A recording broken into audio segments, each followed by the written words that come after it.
మీకు రోగాలు ఎందుకు వస్తావయ్యా? ఒక చెంచాడు ఆవు పాలు తాగినోడు 33 రకాల రోగాలను ఎదిరిస్తాడు.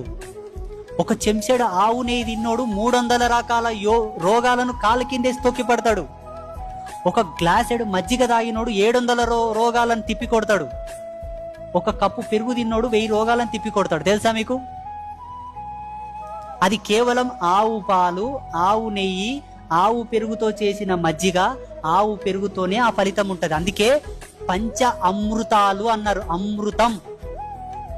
అమృతం ఇవ్వడం చూసిండా? దేవతలు దాతేనేమో అమృతం అంట, మనకు అమృతం లేదని బాధపడతారు. ఆవు పాలు తాగండి అయ్యా, మీరు కూడా అమృత తుల్యులే. ఆడవాళ్ళకందరూ కూడా పీసీఓడి ప్రాబ్లమ్స్ వస్తున్నాయి. సకాలంలో పిల్లలు బహిష్ట అవుతలేరు, నెలసరి కూడా సరిగ్గా అవ్వట్లేదు, గర్భాశయం లోపల అండములు ఉత్పత్తి అవుతలేవు, ఎగ్ రిలీజ్ అయితే లేదని ఈ మధ్యలో సమస్యలు చెప్తున్నారు కదా. పుట్టుకతోనే పిల్లలకు ఆవు పాలు దాపండి, ఆవు నెయ్యి తినబెట్టండి, ఆవు పెరుగు తినబెట్టండి, ఆవు పాలతో చేసిన మజ్జిగ దాపండి. మీకు రోగాలు ఎందుకు వస్తావయ్యా? తల్లి పాలతో పాటు గోవు పాలు కూడా దాపించండి అయ్యా, మీకు పుణ్యం వస్తుంది. చాలా మంది ఆవు పాలు దాతే వేడి ఎక్కువైతుంది అంటారు. వేడి ఎక్కువైతుంది కాదు, పట్టు ఎక్కువైతుంది, పట్టు. ఈ విషయం నేను చెప్పలేను. నిన్నగాక మొన్న పుట్టినోని పిల్ల బచ్చగాన్ని. సప్తఋషులు చెప్పింది సత్యం.